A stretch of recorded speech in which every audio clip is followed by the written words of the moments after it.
So what we've decided is that assistants and monitors today, you will spend the day with the new hire group, and you will be part of the new hire group for the entire day. So everything that the new hires are doing today, you will also do. Does that make sense? So that's for today. Tomorrow, assistants and monitors will be working in the classrooms. So today, you guys will spend the entire day participating in all of the workshops with the group. Cool? All right.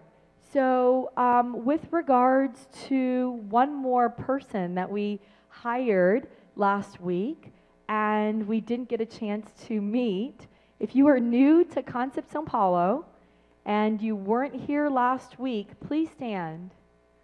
Stand. Let's give her a big round of applause so she can feel more embarrassed than she is. Please share your name, your first name and your last name, and what your position is at the school.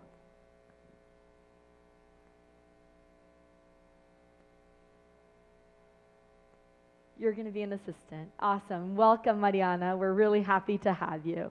And I think that was the only new person that we haven't yet met. Perfect. So I think throughout the course of the week, some other new people will be joining us as well as our family continues to expand. All right. Thank you. I will now hand it over to Mark, and let's enjoy a wonderful plenary with Mark this morning. Thank you. Thank you. Well, good morning, everyone. How are you? What's wrong with this table?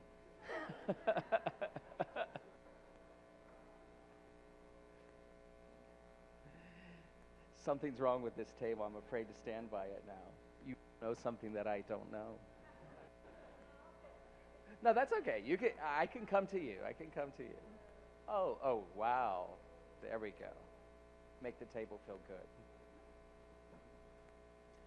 Now, it's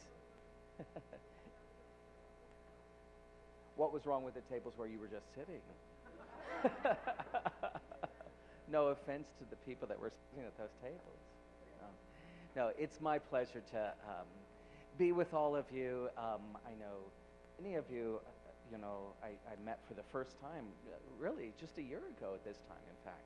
It was, I think, at the very end of January, and we were all crammed in that one little room because the rest of the school wasn't built out yet. And so, how things have changed since that time to now. And so it's really great to reconnect with those of you who I've worked with all of last year, and then for those of you who are new here, I'm really looking forward to coming along and just continuing to help you keep your eyes on this notion of, as a school, how do we promote deep understanding in our kids? What kind of thinkers are kids becoming as a result of their time with us? Concept has really made a stance to say we want to be a school that really teaches for understanding, rather than just teach to get things done. And I think that's a real stance that you've taken on. But taking on that stance is one thing. Living that stance is another. And so it takes an ongoing reflection of what is understanding, how does it develop, what kind of thinking moves do kids make when they're developing understanding, and where do we locate ourselves in that? How do students grow into strong thinking habits as a result of being under my watch, or better yet, under our watch?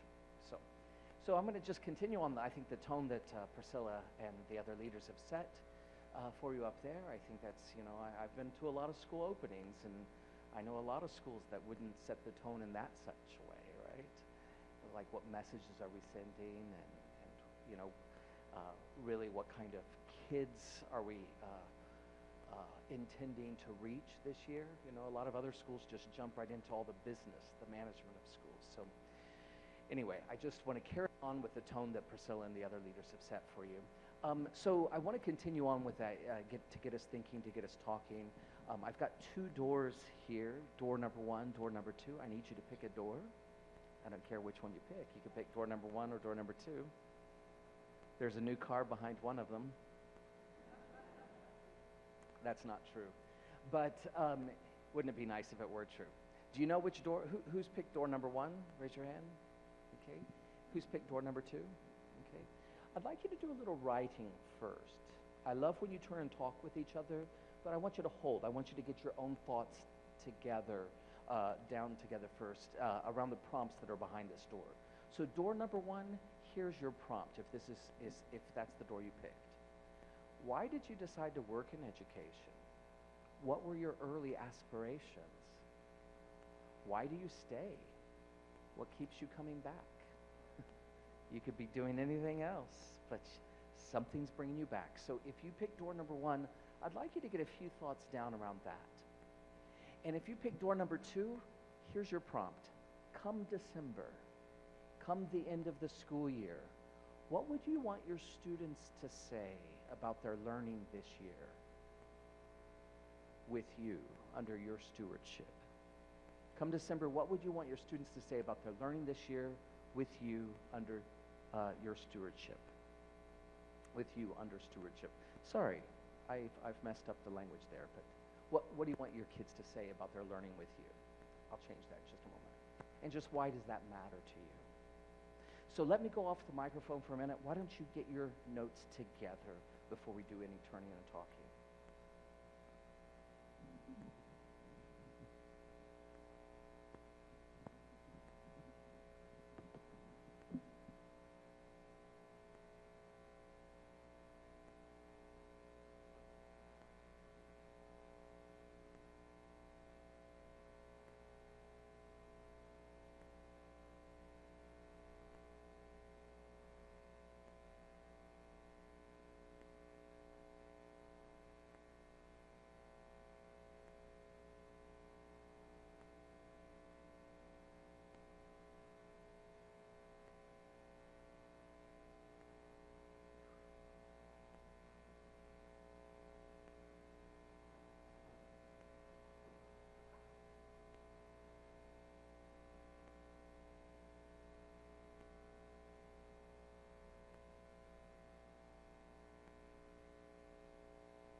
when the one person next to you looks like she or he is ready to talk, I'd like you to have that sort of private conversation with that person next to you, whatever prompt you had, door number one or door number two.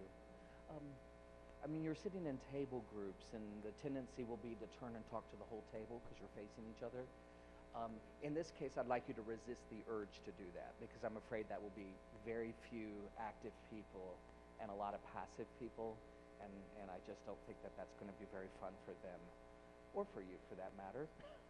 So if you could just partner up and break the ice a little bit with one another, this helps ground us. What brings us into this space? What keeps us here? Or come December, what do you really want kids or students to say about their learning with you this year? So turn and talk with your neighbor, if you will, and break the ice a bit.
But I'm not going to do that right now.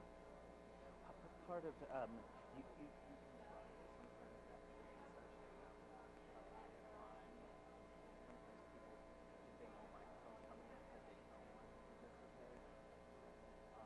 one of the things I do is I just try to remember what they said. So that way, people, that might be from the time that we have. I'll just say it out loud. I'll just, yeah.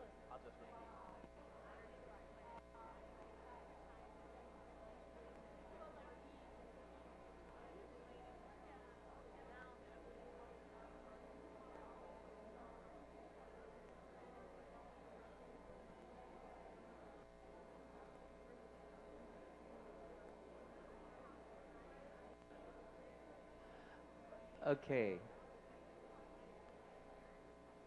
Did both people have a chance to share?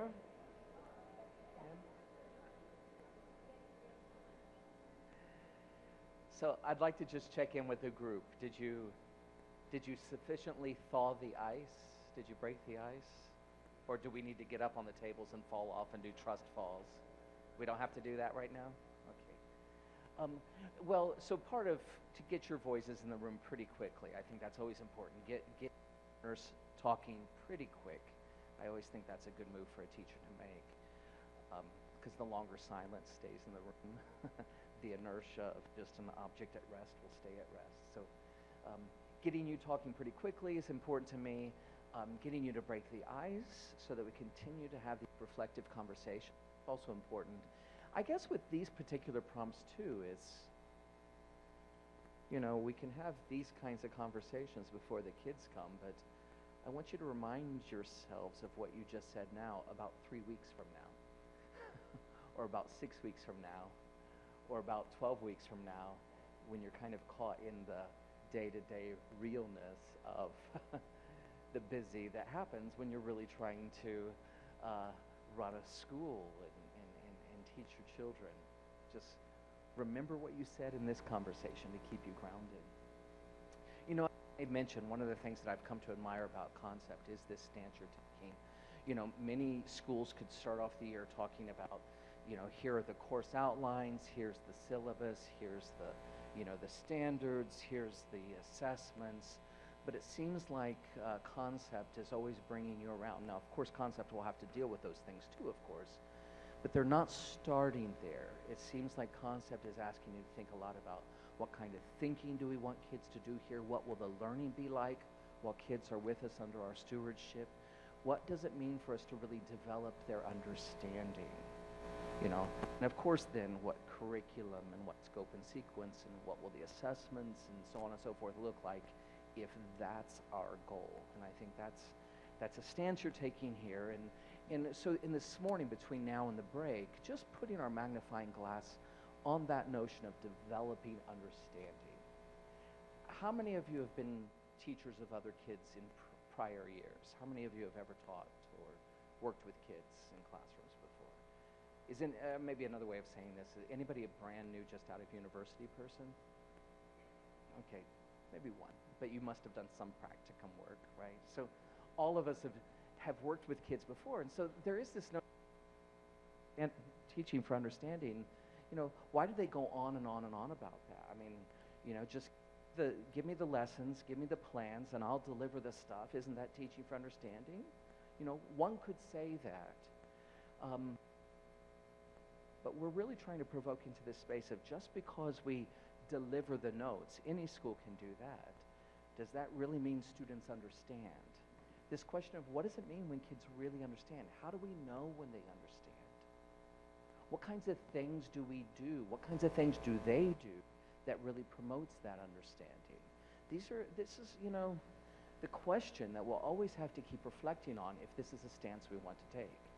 So I'd like to unpack this just a little bit with you in this morning session by really addressing two questions. I think it's always important to ask ourselves, what kind of thinking matters to developing understanding?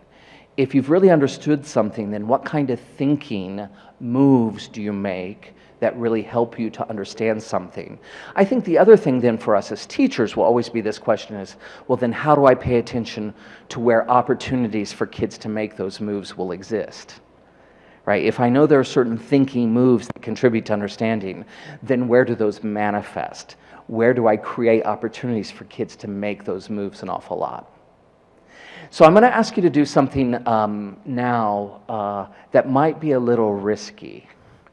I'm going to maybe push you on the edge of your limits. Can you, for the next part of this conversation, can you not be a teacher for just a minute? Can you just, I know it's hard, I know. You go all teachery on me, right? Just be a person, okay? You're just a person now. You can wear lots of identities, but you don't, I want you to take off that teacher identity for a moment. And I want you to think you've been a person, you came to this planet, you've been making your way around the sun. I don't know how many times you've made it around, but you've done a lot of things over the years that you've been on this planet, and there's certainly lots of things that you understand. So just to have a little fun, I want you, and I don't want you to turn and talk with each other yet. I want you to notes down first. I want you to think, what is something that you understand? And don't be teachery right now, be person. Maybe you'll say, I really understand poetry. I really understand tennis. I really understand car engines. I really understand the best beaches to go to in Brazil. I really understand. So what is something you understand? Everybody needs to pick their example.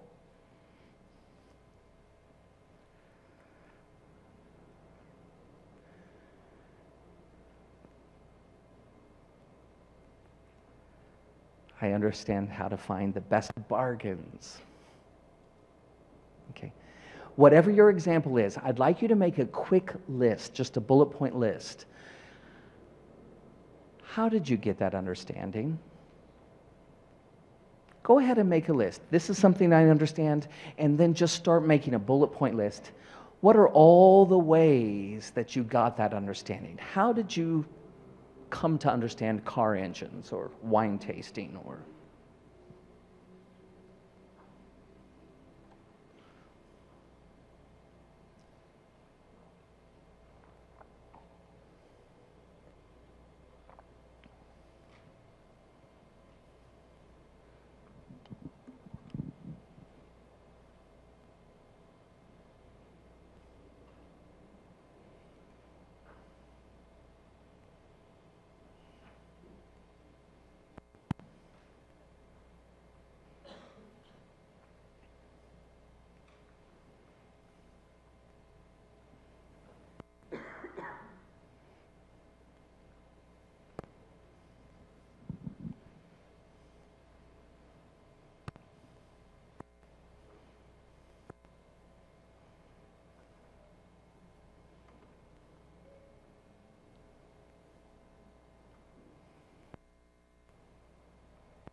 could I also get you to get a few notes around this?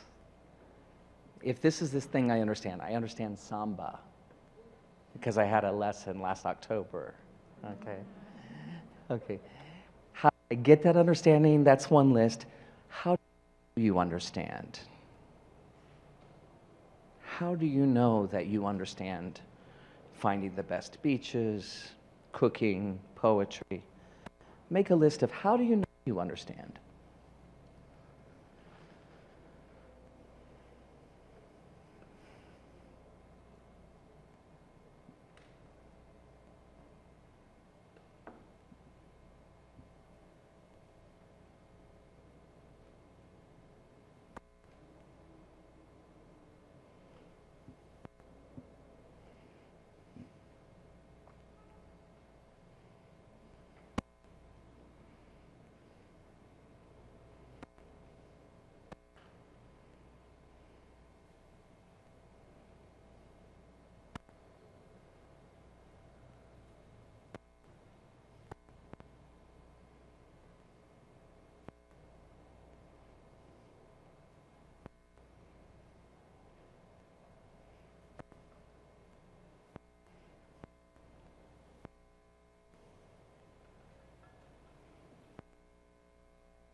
All right, out of curiosity, what are some of the things that people understand in cooking? Good, I'll come over later. Something else. Swimming, I'll go with what? Dancing. Cycling? Is that what you said? Cycling. Well, there you go. Healthy food. Something else. What's that? I don't know what that is. Tai Chi. Wow, that sounds so grounded. Okay, something else you understand? Driving. There you go. What's that? Taking care of pets. Something else? How to what? Deadlift? Well, good for you. How strong. How strong. What a fun group this is. Look, now you know some different people in the room. At your table, why don't you start talking with what are the things you understand and get into that. How did you get that understanding? Deadlifting is very different than Tai Chi, is different than cycling, but we're going to look for some commonalities. What kinds of things seem to contribute to understanding? So share with each other at your tables. What's your list? How did you get that understanding? How do you know you understand?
So friends, if you haven't had a chance to pull out some themes,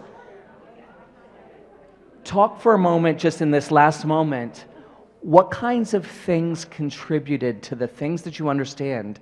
How did you get that understanding? What were some of the common themes? And when people said how they know they understand, what were some of the common themes? I'll be quiet for just another moment. Make sure you get into that space. It seems like what? Common themes seem to be present in all of your examples. Turn and talk with your neighbors there.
So could we bring the group back together, please?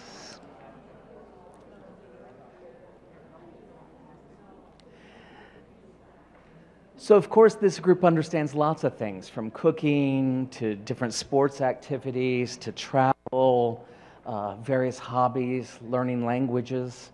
You understand lots of things. People do. People understand lots of things.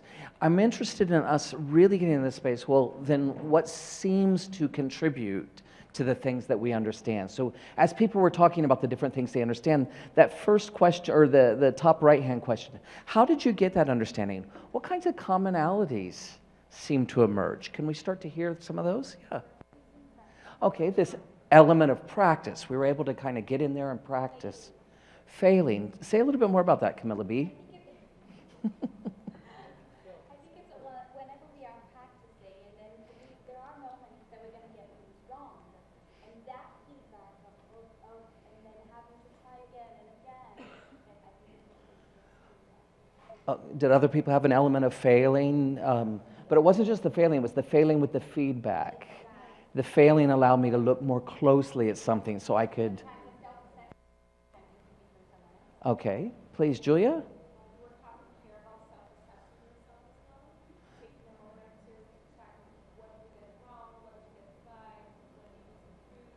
Okay, so there could be some real self-direction to get to that. As I look closely, develop a theory. This is what's going on here. Maybe I need to try this. And I could do that internally, but sometimes that came from other points of view as well. Yes, please. You're going to have to go real loud so everybody can hear. Okay. Because? No, because like you were going to fail for sure, and learn from your mistakes and keep going. Okay, so the curiosity, I could, and then not giving up. Yeah, please. the curiosity a step further, go down passion.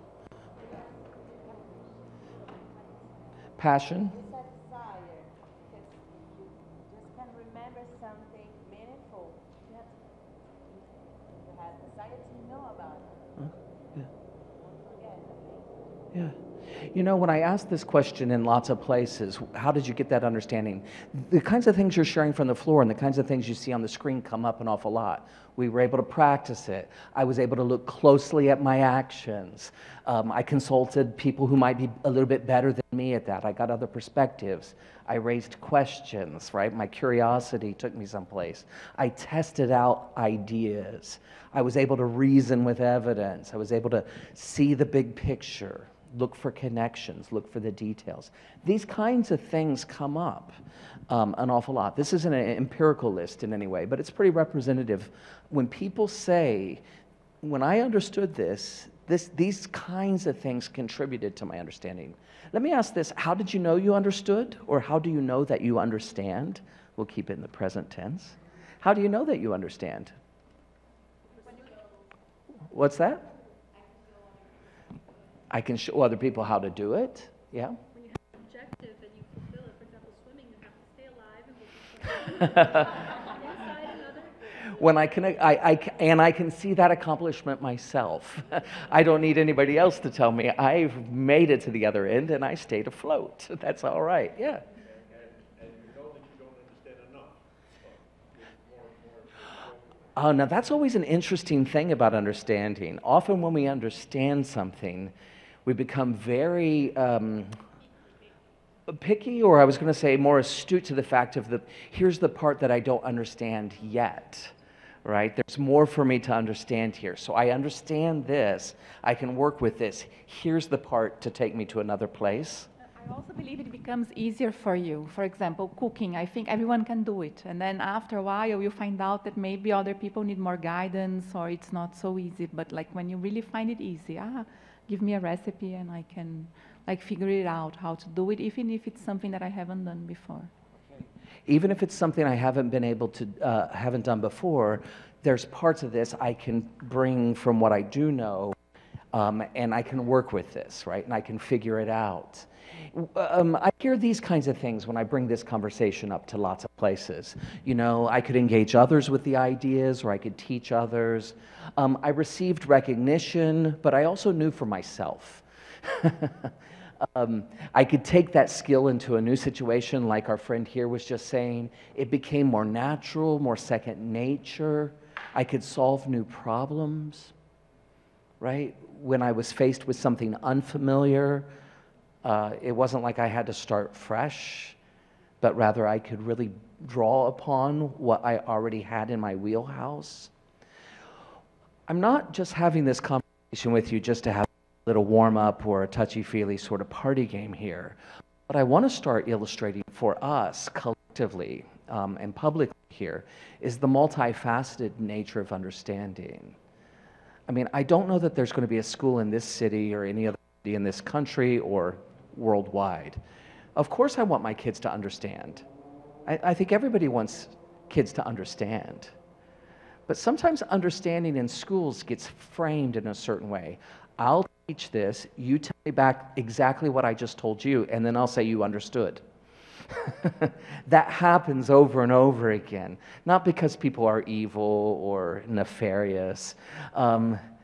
It just is how school often gets played out for kids, right? But none of you have said the things that you really understand was rarely just a one-time, one-shot sort of occasion. The things that you really understand, you could pull it apart, put it together. You could practice it, you could make mistakes, but it wasn't just the mistakes, it was those mistakes helped me to look more closely, maybe make an adjustment. You know, mistakes weren't a failure for me, they were actually an opportunity.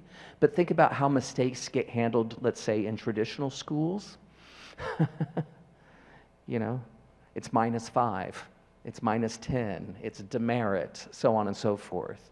You know, if I want my class to be a place where students are really understanding issues of sustainability, what makes for a strong community, if we're trying to understand issues of how humans communicate big ideas in the arts, then just where and when will these elements be a part of the day-to-dayness with 5-year-olds or 3-year-olds or 11-year-olds, if you will? This notion of how do you know you understand, Nobody said, well, because I got a 98 on a test. I didn't hear that off anybody's mouths. Though you may have done well, you may have gotten some sort of recognition, you may have gotten some sort of award, let's say, for the competition. But most people will recognize it wasn't just a score that told me that I understood. I could tell myself that I understood. There's this dynamic quality of understanding. The things that you really understand, you can work with those things in new contexts. Understanding is rarely a matter of just regurgitation, just saying something back out, but it's working with it. And you really know you understand when you can take what you know into unfamiliar situations. You know, I think most of us who've spent time in classrooms will recognize, I know when I've taught kids something and they look like they understand, but yet 2 weeks later, when they're in a new situation, they're like, what am I supposed to do with this one? And I think, wow, it looked like you understood, but if you can't work with it, then so what was 2 weeks ago about, right? This is what we're trying to press ourselves on, I think, at this. Want to teach for understanding, not just teach for these illusions of understanding. Just when and where will our kids have lots of opportunities to take the knowledge and skills and put it into action in the here and now, and also then in unfamiliar situations. You know, and many of us who spent time in classrooms know when a kid brings an idea up like 6 months later, and they're like, Miss, isn't this like what we did there, da da da da, and you're like, wow, that kid really understands this. And I think at school is, may more and more of our kids do more and more of that, more and more of the time. It's a complex thing here. You know, it's really simple but yet complex. You know, in traditional school, we don't think about this so much. But at this school, it's like, where and when will our kids have lots and lots of opportunities to look closely, to get other perspectives, to raise questions, to consult experts, to self-assess and self-direct, you know? And then where do we locate ourselves as the educators to help make that happen for them while they're under our stewardship? I'm going to go just a little bit longer than the 10 o'clock hour, but not much longer. Okay, I want us to step in a classroom, and we'll make sure that you get your proper break. Okay, but I want to step in a classroom for a minute, because we can talk about these big ideas and these fun things like cooking and travel, but what about just in a regular day-to-day class? So I want to step in this woman's classroom here for a moment. She's teaching grade 2, and it's a mathematics lesson, but what strikes you? What do you notice? What kinds of things do you think these students are developing an understanding of? What are these kids really understanding? Or what does it look like they understand? Just by paying attention to the culture of that classroom. The other question here is, what kind of thinking opportunities does it seem like this teacher is putting on offer so those kids get that understanding? So what does it look like these kids are understanding? And then what kind of thinking moves are these kids making? Or what kind of thinking moves are on offer that seem to be helping that understanding, let's say, deepen and develop? So we'll use this as a point of reflection, if you will. Now, I know all of you speak English, or else you haven't understood anything that just happened the past 50 minutes. But I know you all speak English. Does anybody in here speak Southern English? You know, people that talk like this? If you don't, then you really need to open up your ears, because this lady, she's from the South. So as you listen, she's going to use the word data. She's having the kids look at data. You may pronounce it data. So it's data and statistics that they're looking at with grade 2. So, and graphing and so on and so forth. So that's probably enough translation. I won't insult you. You all speak English, but not even English speakers can always understand this lady. So let's give it a go.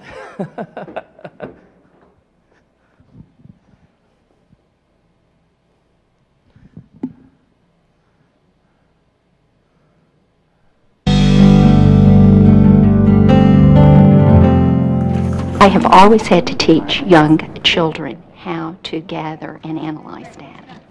In years past, I have used what was recommended in our math series, which involved having children walk around and ask each other questions like, what is your favorite animal? What is your favorite food? And then in the math book, there is already a form that they just color in their information. So the amount of student involvement is really minimal. I never was happy with that. I had been thinking, what could I do to change it? We passed this lost and found box each day as we traveled to lunch. One day, one of my students commented, look at all the things that are falling out of the lost and found box. I thought, now this is authentic, and this will capture the interest of my children. What a perfect opportunity for us to connect a problem that we have at our school to this math concept that I want them to develop. Yesterday, we went to the Lost and Found box, and we discovered that there were some differences in what was in the Lost and Found box on October 12th from September 12th. What did we discover? Lots more things in October 12th. At the same time, I wanted them to pose questions about why what we saw happening was happening. And I want them to see that some of their predictions may end up not being true. They may end up discovering exactly why the Lost and Found ends up being overflowing at the end of the year. Do you remember some of our guesses about why there were more things in that box than there were in September? TJ, what's your idea? Because we've been in school longer. We've been in school longer, so it's had a longer time to accumulate things, Shelby? It's gotten colder and there's been more jackets and coats. Okay, it's gotten colder. Anthony? They also predicted that the older students didn't check the Lost and Found box just because when you get older, you get less interested in finding the things that you lose. And what we started seeing was that that's not necessarily true, that some of the younger grades are also saying they don't check the Lost and Found box. Who is interested in finding out about first grade? Today in our lesson, we took a survey of kindergarten through 5th grade, and we asked the children, do you ever check the Lost and Found box? And then what the students were doing today was working with a partner to graph yes or no. Let's see what we have found. In 3rd grade, yes was 8. It would be 7 if we didn't count the sometimes, and no would be 3, and it would be 2 if we didn't count the sometimes. Do people just stop checking the Lost and Found box when they get older? This is 3rd grade. We have 3rd graders checking, don't we? Yep. Let's see what 1st graders do. 3 never lost any, and 4, yes, they go to the Lost and Found, and then we found 12 no's. Oh, is our theory holding true? That the older you get, the less you care? Yes, I said it. It's not. It's not yes. We're going to get our graphs back out, and we have some people that are doing some double graphs. We'll total all the no's and all the yeses, and we'll analyze our data some more, and we'll see if our theory that the older you get, the fewer number of times you check is true. My goal is to help the children learn to get information, to organize the information, to be able to present their information in a useful format. I think the learning that occurred during our gathering and analyzing data in the Lost and Found box was very powerful because it's something the children see daily, and it's something that they have had an experience with. It's also a legitimate piece of information to analyze, so it wasn't like I was having to contrive an experience. The learning opportunity was there. Okay, I'll just switch the slides back up, right? That's just a regular, ordinary, bread and butter sort of day.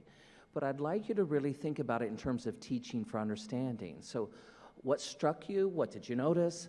What kinds of things would you say those kids were really developing an understanding of? And then what kind of thinking opportunities seem to be contributing to that understanding?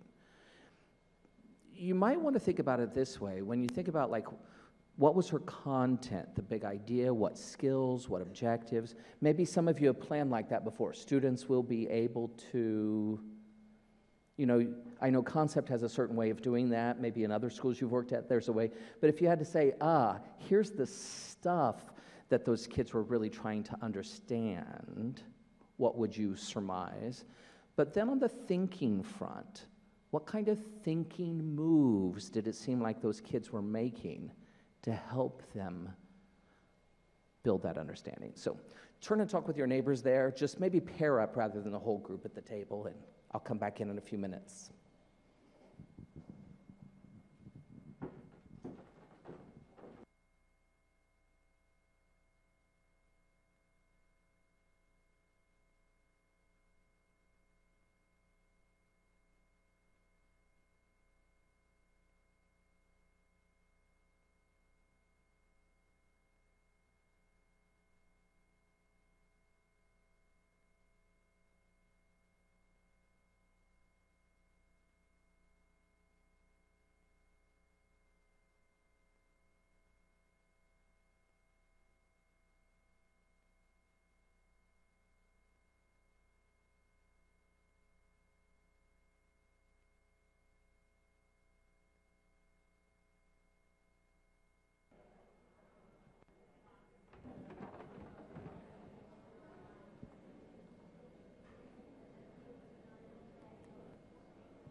think I told Eric and Catherine, we may go till about 10 or so.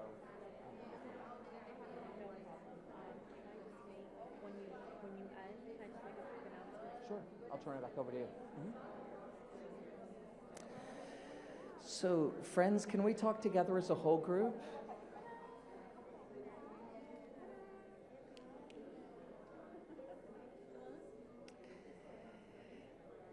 So let's gather our thoughts together as a whole group if we could. I know for the folks that I've worked with last year, all my familiar friends, I think most of the videos that I've shown in the past were always teachers using visible thinking routines. This lady didn't use a visible thinking routine, but yet she still had a lot of thinking, developing and understanding, right? A lot of learning going on there. So one thing I just want to draw everybody's attention to, it's not just, just doing thinking routines does not a culture of thinking make, right? But it's looking what kind of thinking is helping develop understanding here. Certainly routines then go towards that end, but routines alone isn't what we're after here. We really want classrooms to be places where understanding is being developed. So having said that, what struck you? What were some things that you were seeing and noticing in that class in terms of what they were understanding, in terms of the thinking they were doing? Let's hear from a few voices. She got a problem, that there was a problem with the loss of home. She posed this problem to students, and then she asked them, why do you think this is happening? So first they raised their hypothesis on that, because the older kids don't care. Okay, and now how can we confirm or not that? How can we check this hypothesis? And then they had this whole process of interviewing, building the graphs, presenting. So they had a real problem, and they wanted to know if that was true or not, to confirm this hypothesis they had. Yeah, and what do you make of that? What strikes you as significant about that or powerful about that? It's meaningful for them, they want to know that because it's something that is actually happening in their school, how it's concrete there. Yeah, please. We were looking for a real answer. Because sometimes in classrooms, we ask questions that, like you were saying in the material, they just speak back to us what we want to hear. And then it was a real question. Let's check if the older we get, the less we care. Is that true? And the teacher didn't know it either. It was a real question. Or it was a real question for them. It was a real theory that those kids, why is all this stuff just keep piling up? Well, maybe it's the older you get, the less you care. I do think that the teacher probably had an opinion on that. Like, I'm sure the teacher said, no, that's not true. But yet she was willing to pursue that, like that opportunity. Oh, you've got an explanation. Well, then mathematicians can investigate that. We can look for evidence, if you will, right? So there was something about that opportunity, even though she knew that theory isn't going to hold water, she invested time to create that opportunity for that. It was their hypothesis, right? So they came up with a hypothesis, and then they were researching and finding information to solve it. So they were following the scientific process. They're finding a scientific process, an inquiry process. Here's our theory. What makes us say that, if you will? And so she knew, that's the opportunity. And then also, she's got the skills of graphing that she wants them to learn. But graphing so that we can test our hypothesis, if you will. What else was coming up for some folks? What struck you? What did you notice? Yes, please.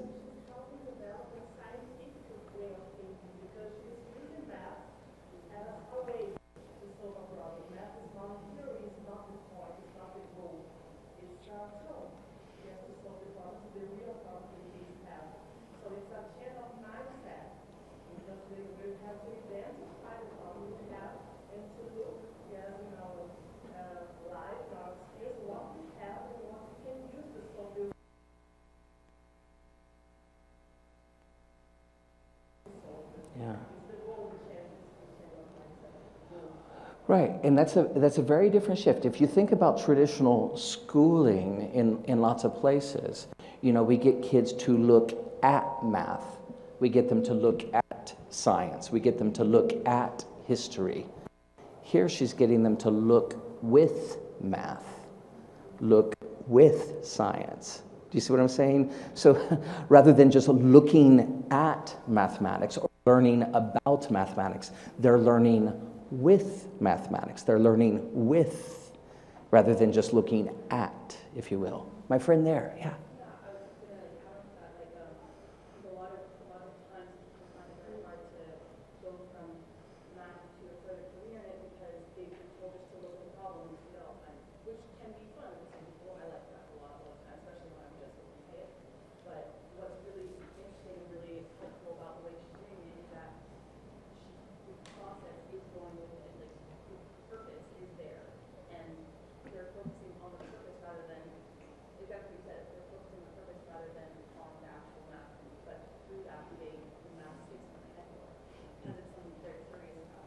Yeah.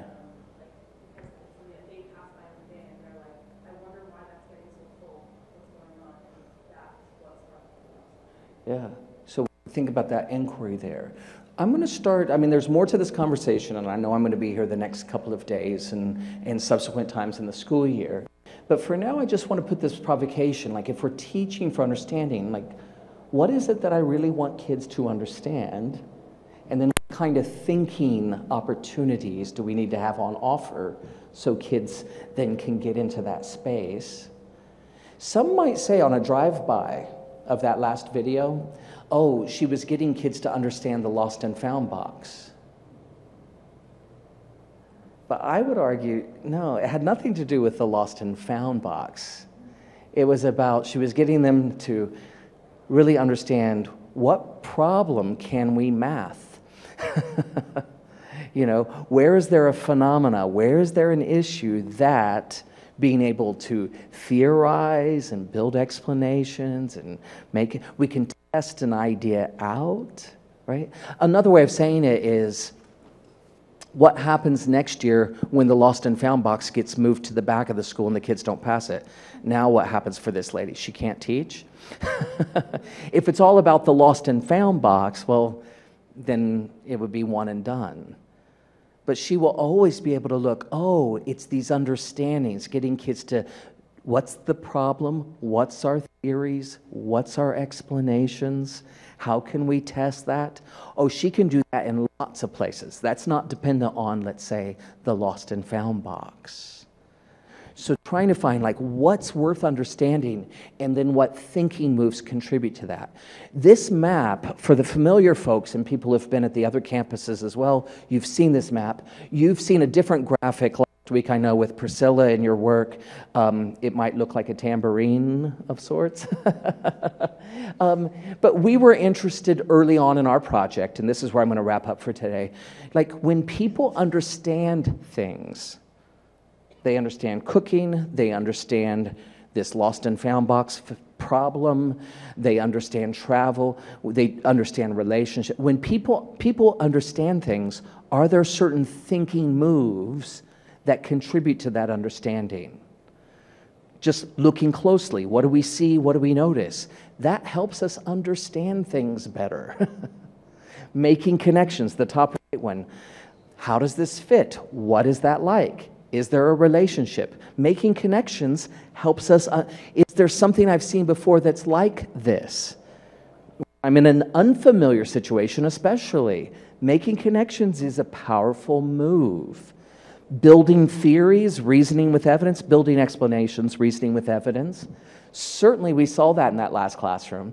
Well, that's what she said before. Before in their math book it was, sure, they got kids to ask questions like, what's your favorite animal?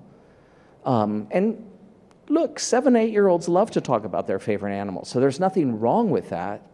But there wasn't really a chance for them to build an explanation, develop a theory.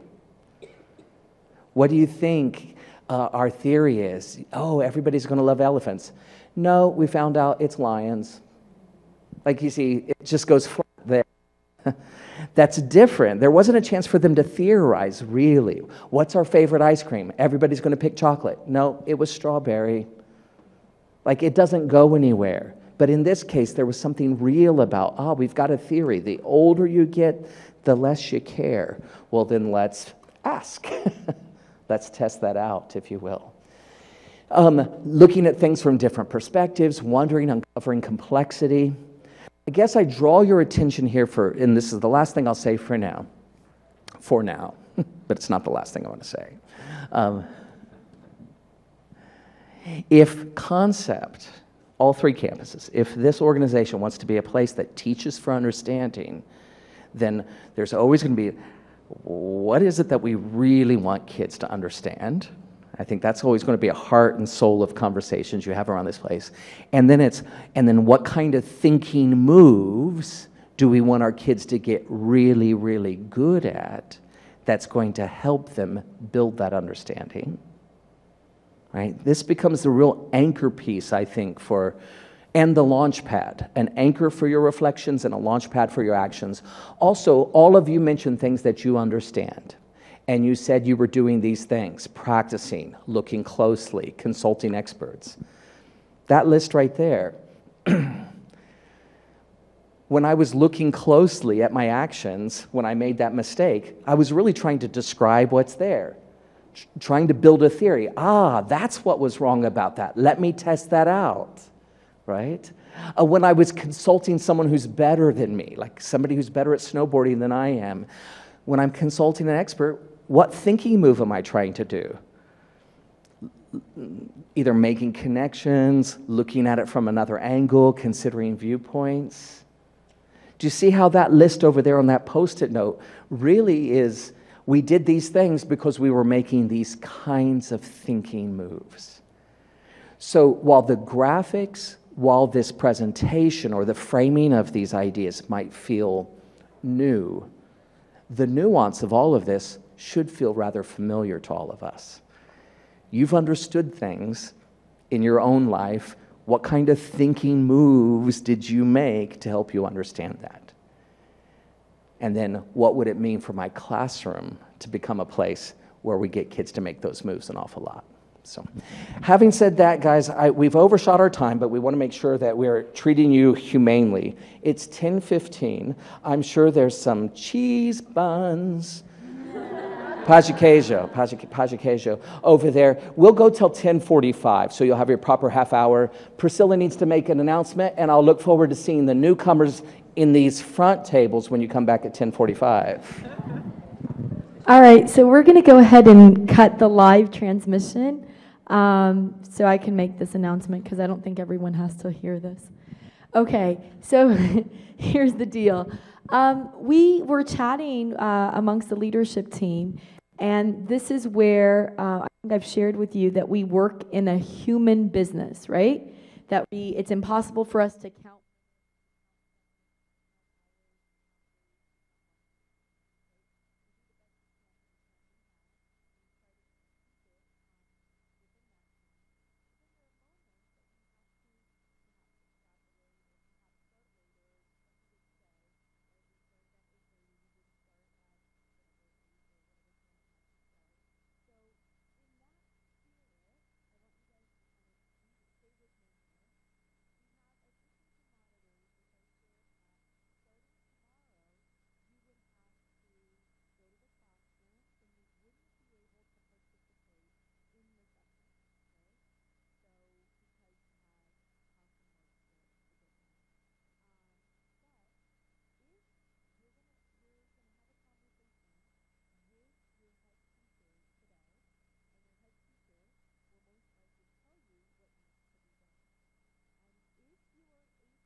If you guys could come up this way and fill in these spaces.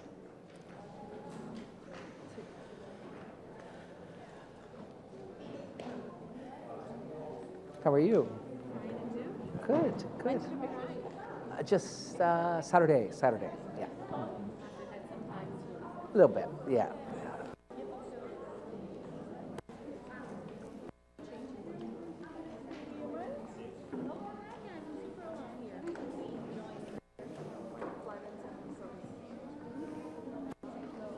Yep, the first 6 tables. 1, 2, 3, 4, 5, 6. All the back ones are off limits now.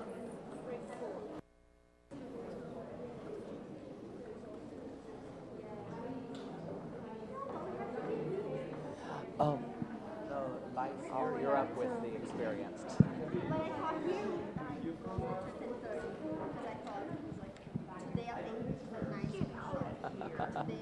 Yeah, Oh, just probably tomorrow. do I go upstairs or do I stay here?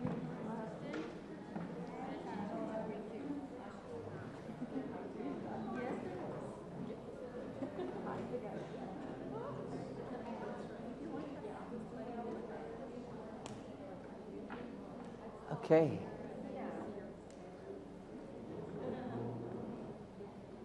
Hi there.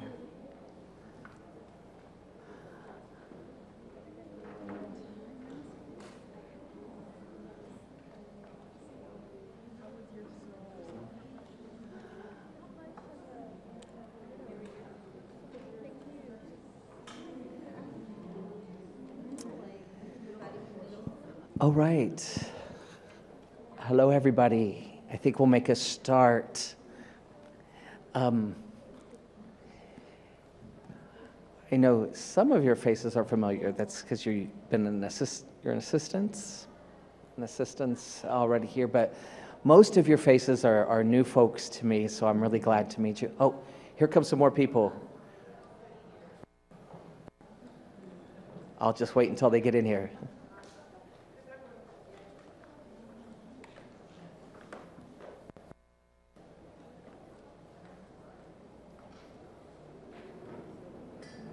All right.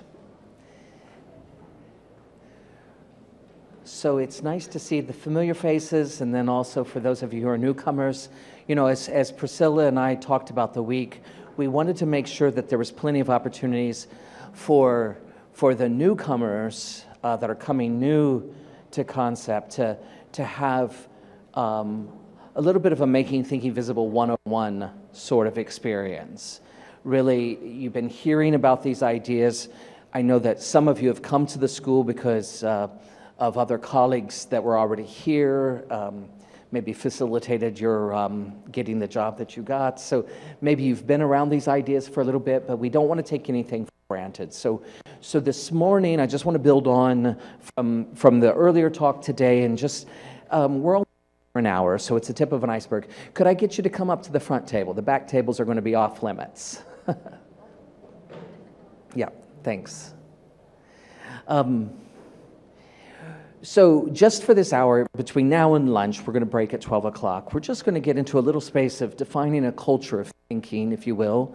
And then tomorrow morning, and then also Wednesday morning, we'll be practicing a lot of thinking routines. Now, those of you who are assistants, I understand you have some choices and whatnot, so I wanted to give you a heads up. That's what this newcomers group's going to be. I'm going to be introducing a lot of the tried and true thinking routines that many of you would have experienced last year with the teachers you were working with. And so if that helps to inform the choices you want to make, then I wanted you to be in the know on that. So, but for the rest of you, for the newcomers, we wanted to make sure you know the teachers are making use of these thinking routines, but what are they? And it's not really about bringing you up to speed around that, but at least getting you into that conversation, right? So it doesn't feel like, you know, there's a two-tiered system here, right? The teachers who have been here and the teachers who haven't, right?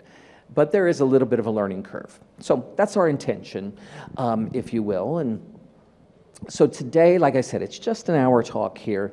So we're not going to get into like lots of practical things in an hour. But I can get to the big picture, kind of set the stage for it. And then the next day, tomorrow, and the following day, Wednesday, lots of practical things for us to do. Does that sound okay? I'm glad you said yes, because if you said no, I don't know what I would do. Okay. So this idea of a culture of thinking and creating a culture of thinking, and what is the story of learning that we want to communicate to our kids, that's the research work that I'm a part of. These ideas, teaching for understanding, creating a culture of thinking, a lot of these ideas have come from a research group at the Harvard Graduate School of Education called Project Zero.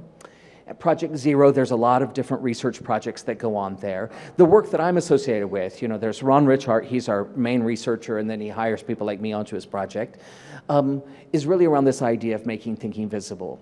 And one thing that I always make mention to people when I just start working with them is, as a group of educational researchers and people like myself that work with them, we're not curriculum developers.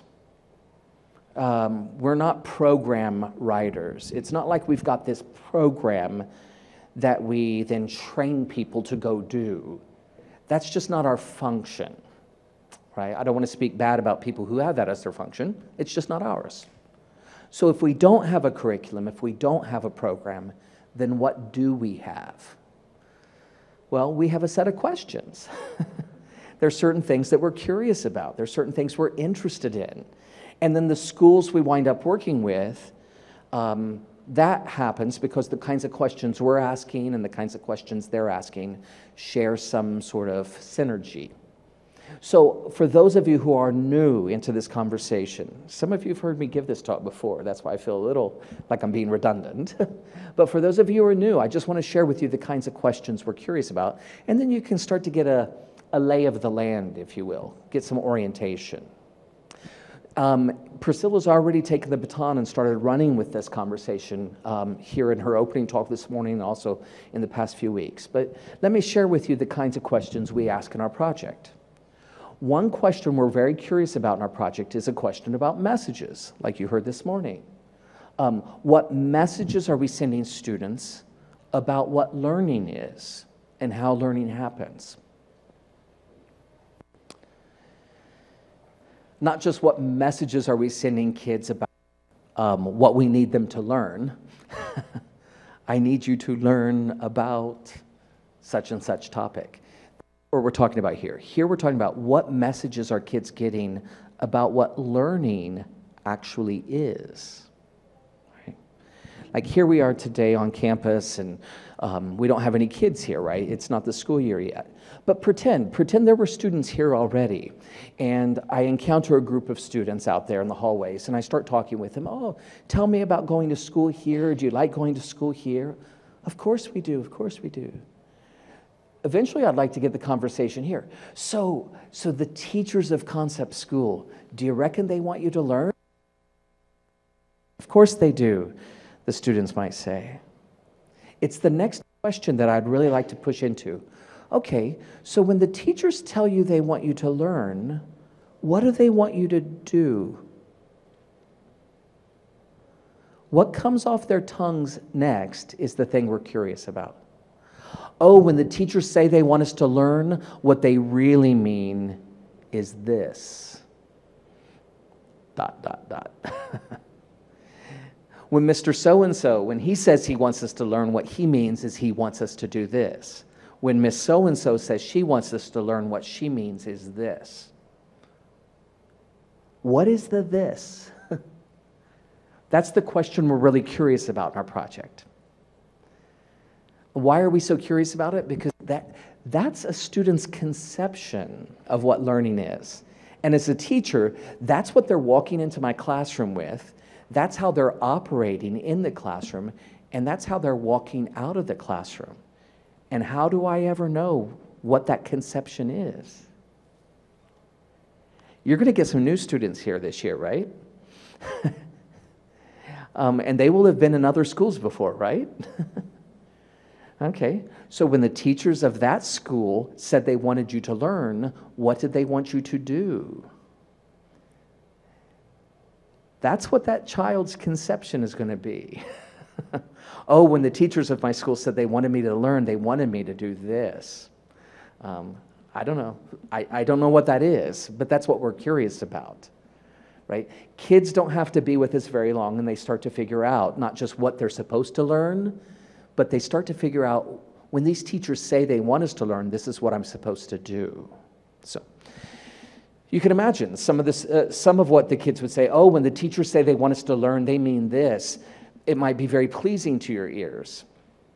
Some of it might be a little disheartening. Oh, kids think learning means just sitting there being quiet. So whether we're pleased or whether we're quiet or whether we're dismayed, there's a second question we're curious about in our project. And this is a question of where did the messages come from?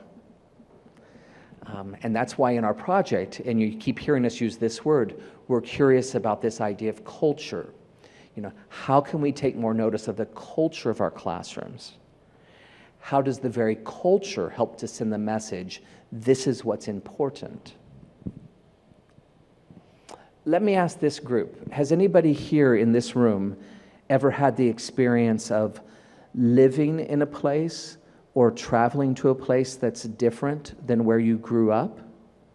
Raise your hand if that's you. Anybody here ever live abroad, live in another country? Yeah, or travel to another country? Even if you go from the south of Brazil to the north of Brazil, right? Or from from Sao Paulo over to Rio, right? Look, you've all had that experience of being in a place that's different than where you grew up. Well, here's what I imagine. You don't have to be in a new place very long, and you start to get an idea. Oh, this is important to these people here. These people really value this. This matters to these people in this new place.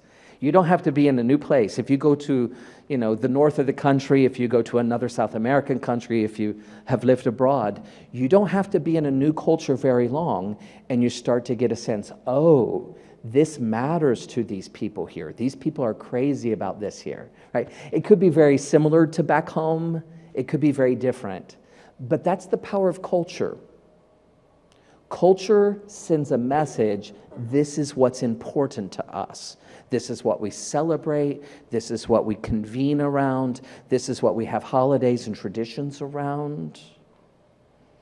So why am I bringing this to your attention as educators? Well, because we know some things about schools. Schools get busy with getting the right programs in place, getting the right materials in place, getting the right syllabus in place. But all of those things still sit within a culture that we wrap around it. That's why there could be two teachers. I forgot your name. Alexandra. So Alexandra and I were both, let's say, teaching the 6th grade mathematics. And Alexandra has her students and I have my students, right? We have the same curriculum, we have the same lessons, we have the same standards, we have the same objectives, but we can't fool ourselves. Alexandra's students and my students could come out with fundamentally different learning outcomes. And that's really perplexing. How could that be? We delivered the same lessons. We use the same curriculum. We have the same report cards. Well, all of that may be true, but what Alexandra talks to her students about, what she asks them, what she draws their attention to, what she highlights for them, when she steps in, when she steps back, and my choices about all of those things could be very, very different. So in Alexandra's class, the students could be getting a message, oh, if you want to be a strong learner in mathematics, you should always look for a connection. Is there a connection? Is there a relationship? You haven't seen this before, but what is it like? She always talks about that. She always asks about that. How is this connected? How is this related? It rolls off her tongue. She talks about it. She draws their attention to it. And the kids get the message. Oh, if I want to be good in here, a good learner in here, I should look for connections. And in my classroom, the kids could be getting the message, to be a powerful mathematician, You should do the method that's in Mr. Church's head because it's the most efficient. No, don't try to do it your own way. Do it the way I told you on the board. Right? I'm hoping that wouldn't be the case, okay? I hope that wouldn't be the case. But do you see what I'm trying to illustrate for you? 2 teachers, same curriculum, same lessons, same scope and sequence, but very different messages. Those approaches send a message, and the kids get the idea, oh, if I'm to be powerful, I could look for connections, or, oh, if I'm to be powerful, I better guess how the teacher wants me to do it. Okay? So that idea of culture, that's why this school studies that. How do we start noticing the culture? How does the culture send the message? That we want you to look at the sun and the rain, as that poem said, right? Or do we just say that with our mouths, but we don't really mean it, right? So that's why we really think a lot about culture. And then this last question we have in our project, and then I'll be quiet for a moment. We have a real question of how do we make students' thinking visible? What value does it have? How do we give it attention?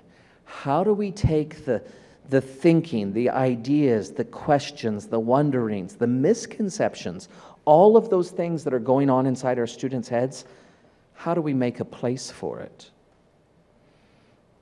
How do we make sure that our kids get the message, what's going on inside your head? That matters to us here. It helps us to be good teachers for you. You know, I used to be in the classroom. I used to teach. If I think about the week ahead, if like on a Sunday night, as I think about the week ahead, at my dining room table, maybe I'm planning the week ahead. I know the curriculum, I know the unit, I know the objectives, I know my subject area. Like I have all of those puzzle pieces at my dining room table as I think about the week ahead. The one piece of the puzzle I don't have on Sunday night is what's going on inside these 11-year-old heads. Because they're not at my dining room table. They have, what's going on inside their heads, that's the piece I don't have. So in our project, we're always thinking, how do we get that puzzle piece into the mix? How do we take the students' thinking and really use that thinking to drive the learning? And I'm afraid when I think about my younger teacher self, and maybe what happens in lots of schools, you know, the kids have questions, the kids have ideas, the kids have wonderings, and sorry, we don't have time for that, we don't have time for that, we don't have time for that. In many ways, the student's thinking is annoying to the teacher. And at Concept, we don't want the student thinking to be annoying, we want it to be fueling. We want the student thinking to actually give some fuel to your work so that you can be good teachers for them. So that's the big questions we're asking. Those of you who were assistants here last year, that's very familiar territory, so that's a revisit. But for many of you being newcomers here, this is sort of the big picture. How do we take a stance to be a culture where kids' thinking matters?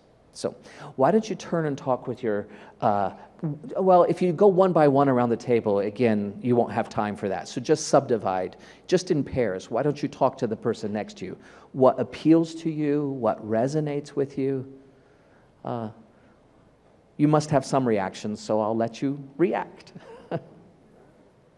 Not that kind of reaction.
Okay, friends, I'm going to jump back in with you.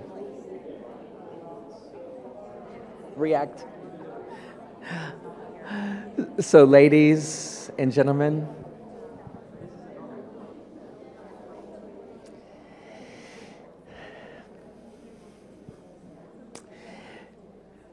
these questions, I wanted to share with you these questions because, I mean, these questions don't address everything, right? Are these the only questions to be asked in the world of education? Well, no, clearly not. But I share with you these questions because these are the questions we're asking. And maybe it's a little bit like the camera guys back there in some ways. The set of questions like helps us to aim the camera someplace. And within the framing of the camera, a certain story unfolds. And of course, if we turn the camera here, turn the camera here, we can understand more of the story. But this becomes an interesting set of questions as a teacher.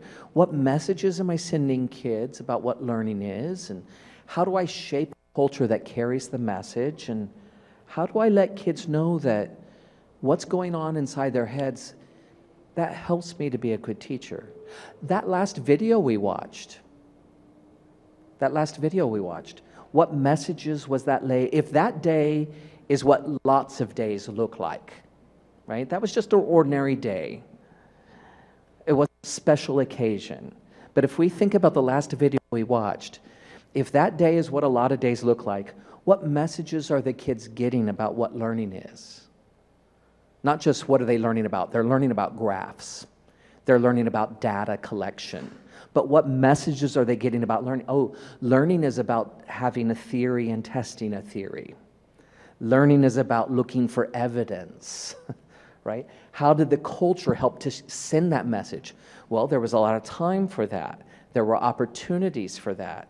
The teachers' interactions helped to send those messages, right? She created lots and lots of time, space, language for the kids to test theories and reason with evidence and suggest theories.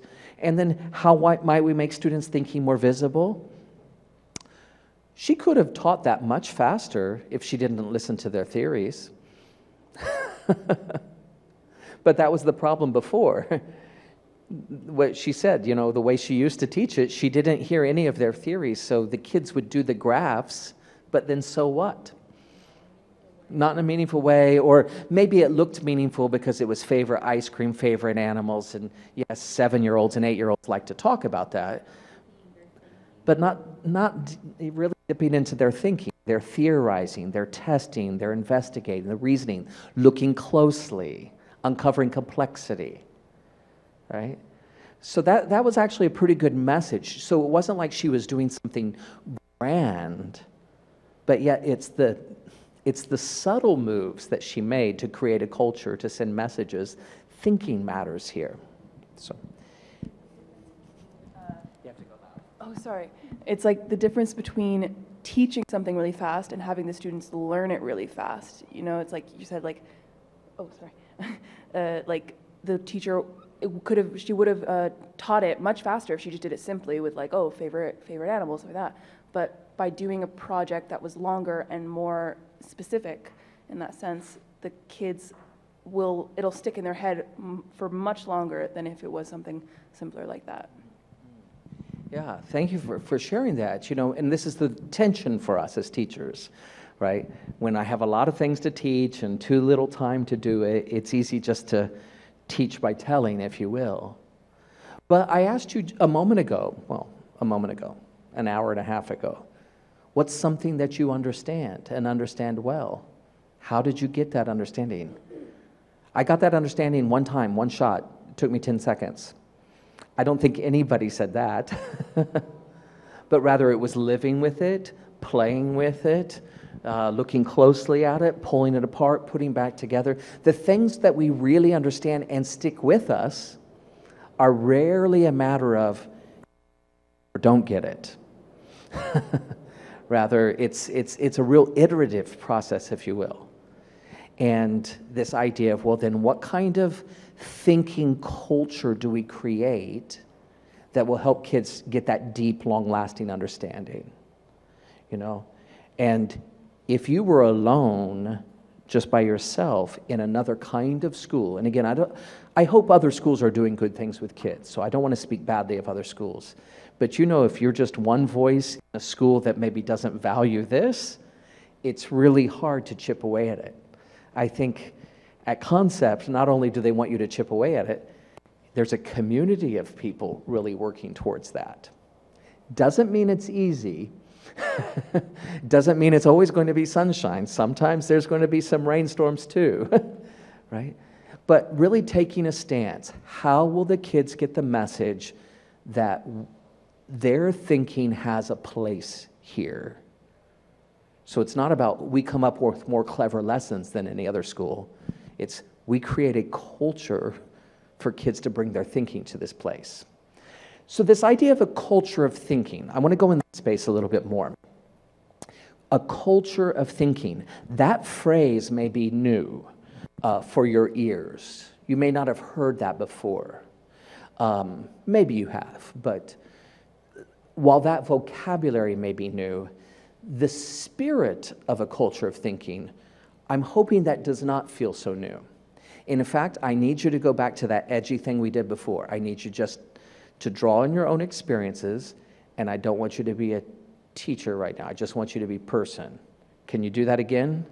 Twice in one day? You can do that? You can do that? It's really hard. Yeah. And that's why we're all friends and nobody else wants to be friends with us. No. So I want you to think of a time when you've been part of a group that did really good thinking together, and it mattered to your learning. It could be a surf club that you were a part of. It could be a book club you were a part of, or a service group, or a fundraising committee, a church group. But think of all the groups you've ever been a part of. What's one group that you were a part of where the thinking was really hot and it mattered to your learning? Your learning was forever affected. And once you have your example, what do you reckon? What made it that way? What were the factors or the influences or the features, qualities?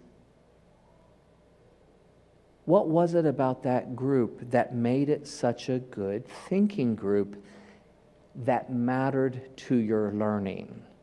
So I don't want you just to talk about fun groups and party groups and good time groups. Though if you had fun and had a good time, I'm okay with that. But think about groups you were a part of where the thinking was good and your learning pushed forward. What features were there that made it that way?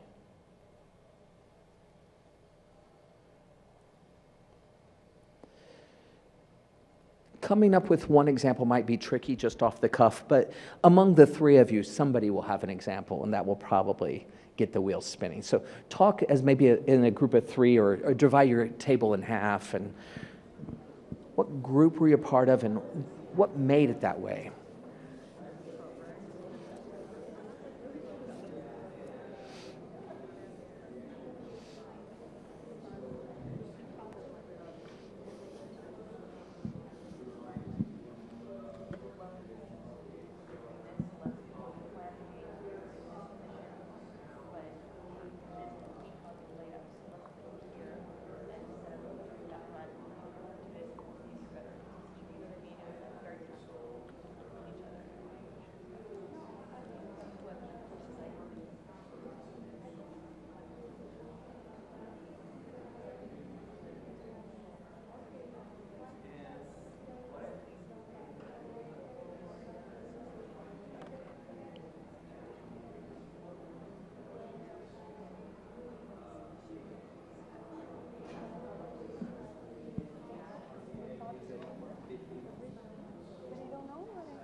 Okay, friends. Can we talk together?